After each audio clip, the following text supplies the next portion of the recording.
Sharing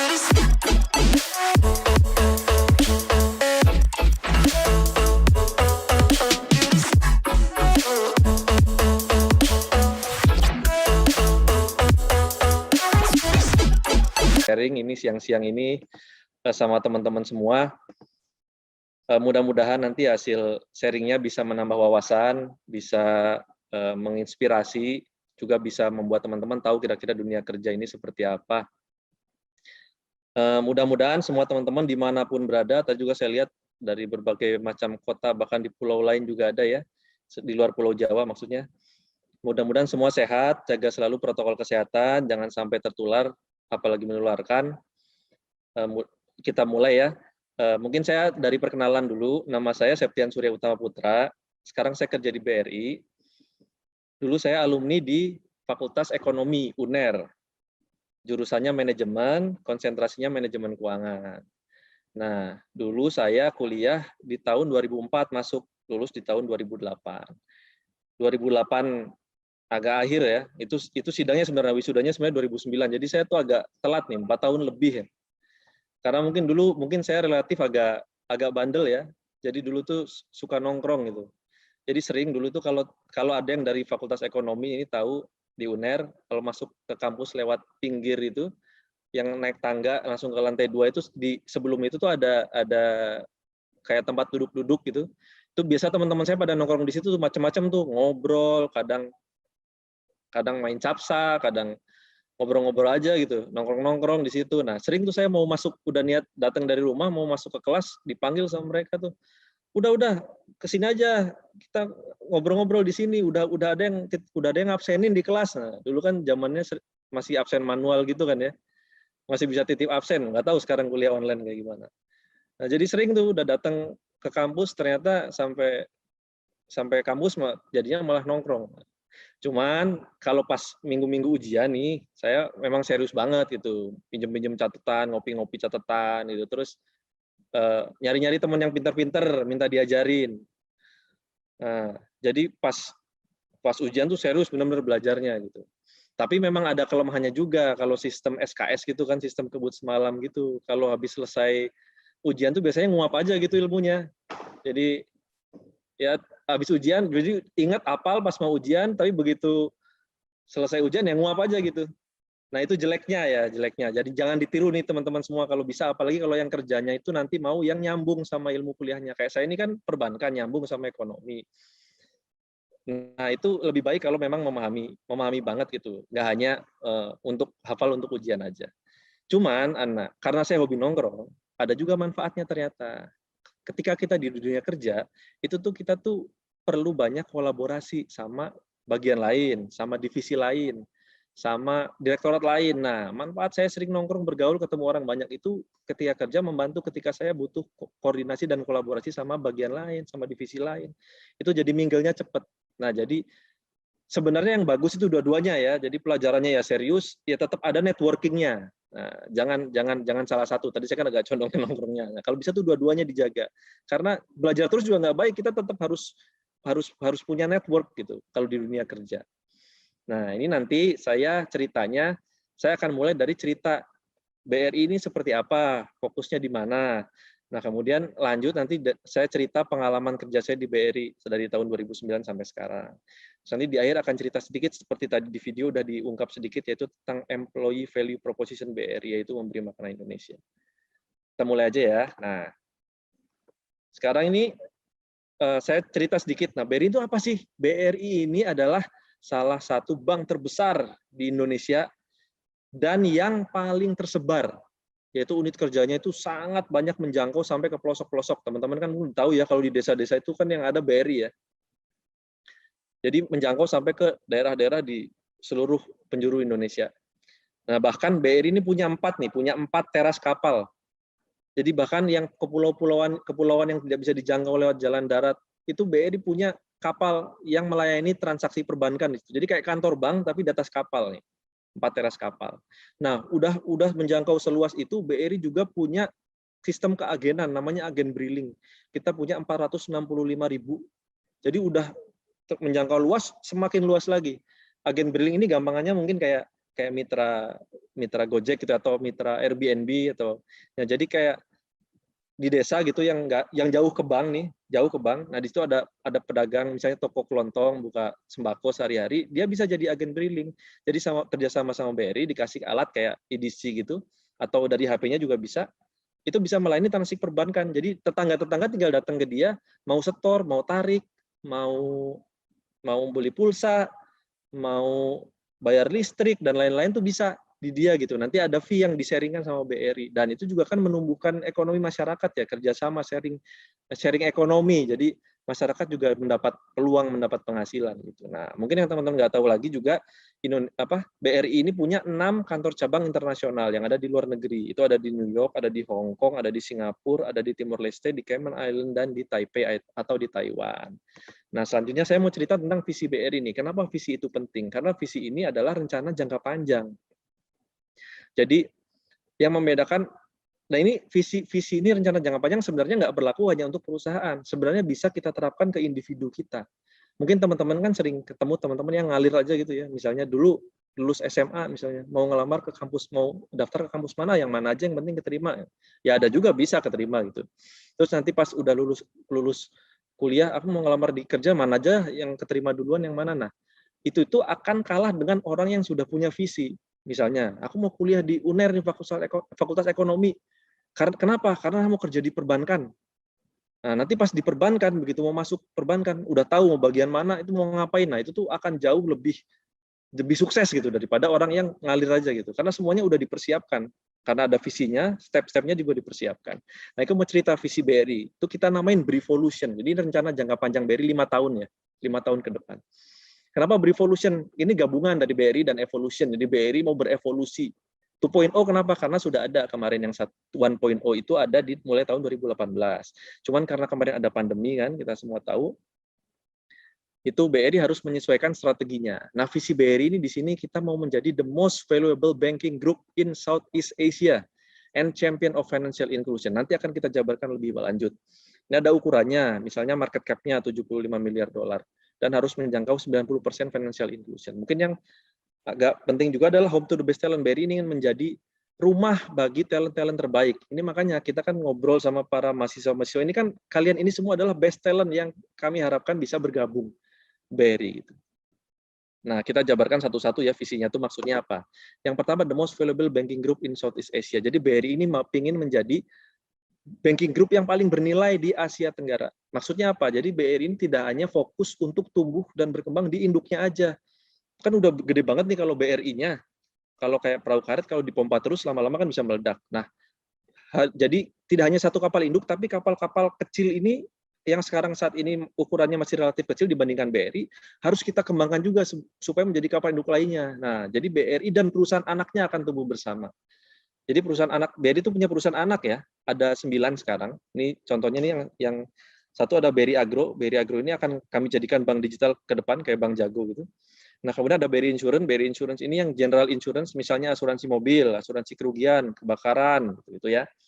BRI Finance ini multi finance, yang biasanya pembiayaan ke otomotif, pembiayaan untuk pembelian mobil atau pembelian motor. Kemudian ada BRI Life. BRI Life ini asuransi jiwa, asuransi kesehatan kalau punya rumah sakit, bisa juga untuk investasi atau pendidikan juga ada di BRI Life. Kalau BRI Ventures ini untuk startup atau fintech yang butuh modal, itu bisa mengajukan ke BRI Ventures. Nah, kalau BRI Dana Reksa Sekuritas ini apa? Teman-teman yang sering trading saham, nah ini bisa buka rekening di Dana Reksa Sekuritas. Jadi bisa buka akun untuk trading saham di sini. BRI Remittance ini apa? BRI Remittance ini pengiriman uang. Ini adanya di Hong Kong. Jadi TKI yang di Hong Kong itu kami bantu untuk mengirim uangnya balik ke Indonesia dengan BRI Remittance ini di sana. Nah, kemudian dua ini yang baru bergabung nih kemarin tanggal 13 September, yaitu Pegadaian dan PNM. Itu sekarang baru gabung menjadi BRI Group. Nah, Pegadaian ini ya tahu semua ya. Mungkin yang misalnya nih ada teman-teman di daerah yang mungkin kiriman dari orang tuanya terlambat seminggu misalnya. Dia naruh dulu motornya atau laptopnya gitu buat bayar kos atau makan selama seminggu. Nah, nanti pas orang tuanya udah datang kirimannya baru ditebus lagi ya, kayak gitu Pegadaian. Kalau PNM ini lebih banyak ke pemberdayaan. Jadi ibu-ibu di desa dikumpulin tuh biasanya dibikin beberapa grup gitu, nanti dikasih modal dan juga dibantu untuk mempunyai usaha gitu. Nah, kalau perusahaan afiliasi, nah kemudian yang kedua ini ya sebelah kanan itu perusahaan afiliasi itu yang kepemilikan BRI-nya nggak di bawah 50%, jadi nggak dikonsolidasikan laporan keuangannya. Nah, juga di perusahaan terafiliasi sama. Nah, fungsinya ini ada dua, yaitu income diversification dan spreading risk. Jadi tadi yang saya bilang, benar-benar pendapatan itu tidak hanya tumbuh itu tidak hanya fokus di BRI, tapi harus di BRI Group, semuanya tumbuh bersama-sama. Dan juga risiko tidak ditaruh di satu tempat aja. Jadi terdiversifikasi. Seperti kata Warren Buffett kan, don't put all your eggs in one basket. Jadi kalau bisa dipecah-pecah gitu. Jadi kalau keranjangnya jatuh, telurnya nggak pecah semua. Tapi kalau dipisah-pisah kan pecah satu masih ada sisanya gitu. Nah, kemudian yang kedua, champion on financial inclusion. Nah, itu maksudnya apa? Kalau teman-teman tahu, Bank BUMN itu kan ada 4 sekarang yang bisa disebut Himbara ya, himpunan bank milik negara. Ada Mandiri, BNI, BTN, dan BRI. Nah, Mandiri itu ditugaskan khusus sama pemerintah untuk melayani yang besar-besar atau korporasi. Mandiri itu ditugaskan untuk melayani korporasi yang besar-besar. BNI lebih ke ekspor impor. BTN fokusnya ke KPR atau kredit perumahan. Nah, BRI ditugaskan kemana? BRI ini ditugaskan ke segmen UMKM atau usaha mikro, kecil, dan menengah. Nah, jadi BRI ini kita punya jargon nih, yang ini 3 itu go smaller, go shorter, go faster. Jadi karena ke atas kan UMKM ya, mikro, kecil, menengah. Kalau ke atas kan ke korporasi, itu udah ada spesialisnya, yaitu Mandiri. Nah, kita enggak, kita akan tumbuh terus ke bawah. Jadi mikro ke bawahnya lagi ke ultra mikro, itu yang kita sebut go smaller. Jadi semakin kecil, semakin banyak, semakin luas. Nah, go shorter itu apa? Tenornya semakin pendek. Ya tadi contohnya Pegadaian kan mungkin seminggu udah ditebus, ya kan? Nah, nanti mungkin ada pedagang-pedagang pasar yang mungkin cukup butuh modal di pagi hari, kemudian dia jualan, siang udah dapat uang, balikan lagi. Nah, seperti itu, go shorter tenornya semakin pendek. Terus go faster itu maksudnya kita harus dengan digital. Nggak ada lagi manual-manual. Jadi pelayanan itu semua cepat. Cukup pakai aplikasi aja, semua dari HP bisa cair. Dan dengan semua itu kita harap bisa go cheaper atau melayani dengan semurah mungkin. Jadi BRI ini champion of financial inclusion. Jadi meninklusi keuangan sampai seluruh masyarakat di Indonesia kalau bisa terinklusi atau masuk ke dunia finansial. Jadi terliterasi keuangannya. Jadi punya rekening, bisa transaksi perbankan, bisa bertransaksi finansial. Itu maksudnya financial inclusion. Kita bertujuan untuk melayani masyarakat sebanyak mungkin dengan biaya semurah mungkin. Dan juga strategi pertumbuhannya itu kita menaik kelaskan nasabah kita. Jadi yang kita ambil dari ultra mikro misalnya, kita naik kelaskan, nanti kita bina pelan-pelan naik jadi mikro, mikro naik jadi kecil, kecil jadi menengah, menengah jadi korporasi gitu terus. Itu kira-kira. Nah, mungkin dari cerita tadi kan mungkin teman-teman berpikir, oh BRI ini kok fokusnya di pedesaan ya? Di yang kecil-kecil gitu, mikro gitu ya, bank mikro ya. Berarti BRI ini deso dong. Ya kan, bayangannya loh berhubungan dengan orang desa berarti harus deso. Ternyata enggak, teman-teman. Sama sekali enggak. Nah, saya mau cerita nih yang pertama nih. Mungkin di kiri bawah ini bisa dilihat itu baju kerja kita ya. Nah, kita ini 3 hari dalam seminggu, yaitu di Rabu, Kamis, dan Jumat, itu pakaian kerja itu smart casual. Jadi sama kayak teman-teman kuliah itu, smart casual. Jadi mau pakai sepatu kets boleh, mau pakai jeans boleh. Yang penting tetap rapi dan sopan. Itu 3 hari loh, Rabu, Kamis, Jumat. Hanya hari Senin dan Selasa saja kita pakai baju resmi. Senin itu kita pakai kayak yang celana kain, kemeja kantor gitu kan. Kalau yang Selasa kita pakai batik. Untuk menjunjung tinggi budaya Indonesia ya, batik. Nah, terus kemudian kalau teman-teman punya hobi, itu kita ada, komunitasnya ada di BRI. Bola, main sepak bola ada, bahkan kita punya stadion ini di Fatmawati ya, kalau di Jakarta, di Fatmawati kita punya Brilliant Stadium namanya. Kan tadi kan kalau orang BRI itu namanya Insan Brilliant. Terus mau apa, hobi apa, main golf, ada komunitasnya, mau cowok, cewek bisa. Hobi fotografi, ada komunitasnya. Mau diving ada, mau ngeband ada, komunitas apapun di BRI ada. Jadi kita itu tidak hanya bekerja. Jadi work and life itu harus balance. Nah, selanjutnya saya mau mulai masuk ke cerita tentang perjalanan karir saya di BRI. Nah, saya dulu masuk di BRI tahun 2009. Alhamdulillah setelah wisuda, nggak lama kemudian keterima di BRI. Nah, tahun 2009 itu masuk ke namanya Corporate University. Jadi kita di training dulu. Kan BRI itu kan nggak nerima hanya fakultas ekonomi kan, hanya ada dari komunikasi, ada dari hubungan internasional, ada dari teknik. Semuanya itu 1 tahun kita digodok, di training supaya pemahaman terhadap perbankan levelnya itu setara. Jadi pas begitu masuk dunia kerja itu udah ngerti perbankan itu seperti apa. Nah, saya pertama kali ditempatkan itu di divisi agribisnis namanya. Saya sebagai RM atau Relationship Manager. Di sini saya 5 tahun. Kerjaannya apa? Waktu itu kerjaan saya itu menjadi Relationship Manager itu gampangnya mungkin marketing kredit ya. Jadi saya tuh memberikan kredit kepada nasabah-nasabah. Kemudian kebetulan waktu itu segmennya korporasi. Jadi saya ngasih ke perusahaan-perusahaan besar. Jadi BRI ini memang masih ada portofolio korporasinya walaupun hanya 20% dari totalnya ya. Jadi misalnya ada 1.000 triliun kredit, hanya 200-nya aja yang ke korporasi, sisanya itu di UMKM. Nah, ini karena saya agribisnis, korporasi sektor agribisnis saya ngasih contohnya ini saya waktu itu ngasih pembiayaan pembangunan kebun kelapa sawit. Ini contohnya. Karena agribisnis kan tidak hanya perkebunan, ada juga peternakan. Ini saya ngasih pembiayaan ke peternakan sapi. Nah, ini saya memberi pembiayaan, ngasih kredit untuk misalnya membangun pabrik pengolahan susu, kemudian menambah kandang, menambah jumlah sapi. Nah, mungkin kalau teman-teman pernah minum ini produknya namanya Greenfields. Itu dulu nasabah saya waktu saya jadi RM tahun 2010 sampai 2015. Kemudian ada juga peternakan ayam. Peternakan ayamnya yang besar ya, bukan yang di pedesaan, tapi yang besar seperti Java Comfit atau Carun Popan, nah seperti itu. Nah, kemudian tahun 2015 di tahun dari pertengahan saya pindah jadi treasury dealer. Treasury dealer ini gampangnya yang trading.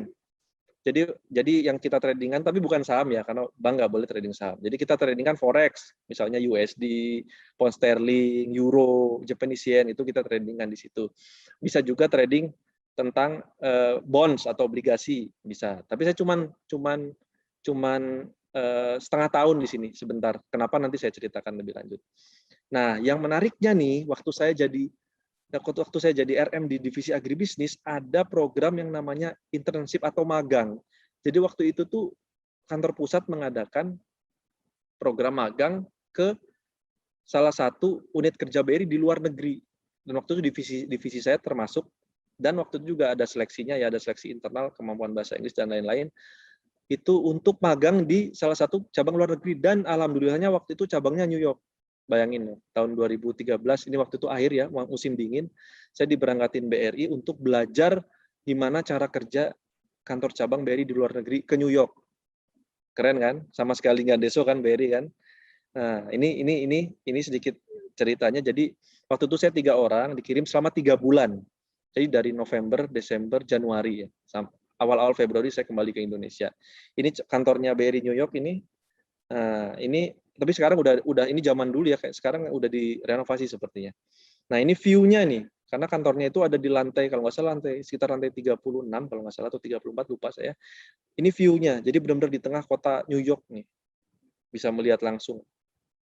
Nah, kemudian selain belajar, kita juga sempat kan keliling-keliling juga nih, kita manfaatin, kan ada Sabtu Minggu tuh, kita manfaatin tuh jalan-jalan. Ini Niagara, nih waktu itu winter, Niagaranya lagi beku. Nah, dingin-dingin juga namanya pingin jalan-jalan, ya tetap kita nekat aja berangkat ke sana. Terus kita main ke Boston, lihat kampus nih, Harvard sama MIT. Terus main juga ke New York Stock Exchange, ini yang kanan bawah ini, saya masuk ke bursa efek terbesar di dunia, salah satu yang terbesar di dunia. Terus kemudian juga ini main ke Washington DC waktu itu, sempat juga main ke Washington DC. Seru banget kan kerja di BRI. Nah, kemudian ini yang nggak kalah seru lagi habis ini. Kenapa tadi saya bilang cuma setengah tahun? Karena tahun 2016 itu akhirnya saya lulus seleksi untuk mendapat beasiswa dari BRI untuk meneruskan studi S2 di top universitas di dunia. Waktu itu syaratnya memang harus top 50 di Amerika atau di Eropa waktu zaman saya. Nah, alhamdulillah waktu itu saya keterima di University of Southern California, di kotanya di Los Angeles. Bayangin, udah 2 kali nih dikirim sama BRI nih ke luar negeri kan, ke Amerika. Nah, pada saat itu saya kebetulan udah nikah. Dan kerennya lagi BRI, yang diberangkatin tuh nggak hanya orang, nggak hanya pekerjanya, keluarganya pun dibiayai berangkat ke sana. Supaya pekerjaan ini bisa fokus belajar, nggak kepikiran keluarganya jauh di Indonesia. Ini sedikit foto-fotonya, 2 tahun saya di sana, 2016 sampai 2018. Ini kampusnya, ini waktu saya wisuda, ini sama istri sama anak saya, di waktu wisuda. Nah, terus karena saya pernah magang tuh tahun 2013, jadi saya tahu kan kalau ada BRI New York bisa tempat magang. Nah, saya magang lagi waktu kuliah ini. Kan ada tuh waktu itu libur summer break namanya, lumayan sekitar 3 bulan. Nah, saya memanfaatkan kesempatan untuk magang lagi untuk kedua kalinya di BRI New York. Jadi saya main-main lagi ke New York nih, dari Los Angeles terbang itu lumayan, terbang itu sekitar 5 jam. Nih, jadi selfie di Times Square, kan asik banget kan, anak saya sampai jalan-jalan, gaya banget dia kecil-kecil udah keliling-keliling dia nih ke Las Vegas, ke Disneyland, foto di Hollywood Sign. Nah, ini ada lagi nih foto kartu tanda mahasiswa saya ini, ya namanya juga saking bangganya ya, norak-norak sedikit gitu, foto-foto KTM aja, kartu tanda mahasiswa, sampai diupload nih di Instagram. Ini foto semua dari Instagram saya ya. Nah, kalau yang ketiga di kiri bawah ini adalah foto ketika saya ini hangout sama teman-teman kampus waktu di Amerika, waktu di Los Angeles, waktu di USC ya. Nih nongkrong bareng kita habis kelas, kita ke semacam kafe gitu ya. Nggak di berbagai macam, ada orang Meksiko, ada orang Chinese, ada orang Turki juga, ada orang Amerika asli juga ada. Dan bahkan dosennya pun ikut, ini sama profesornya juga ikut. Jadi mereka pun ikut hangout.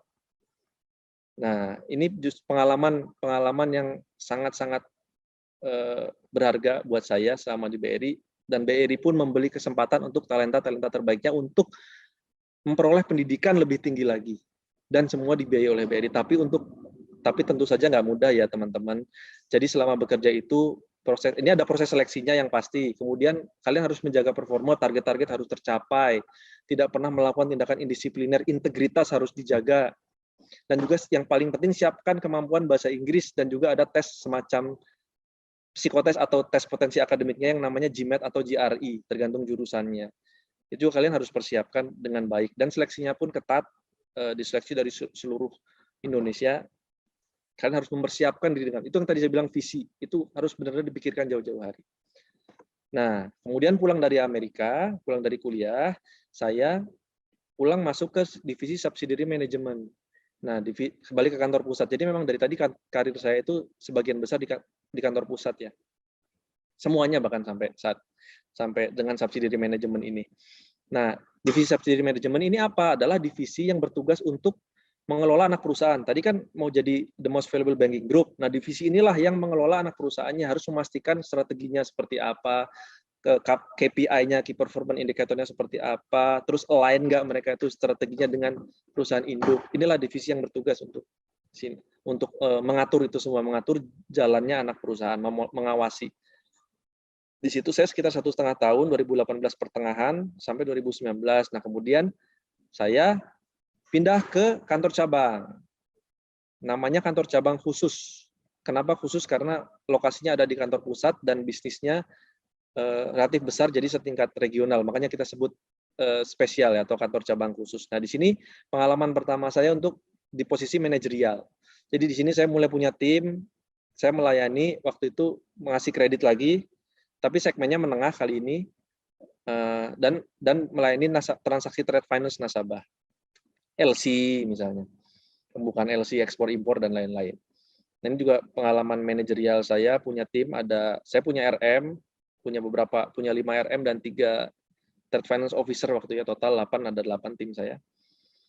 Nah, di sini kemudian setelah ini, nah di sini di KCK ini atau di kantor cabang khusus ini saya cuma sebentar, karena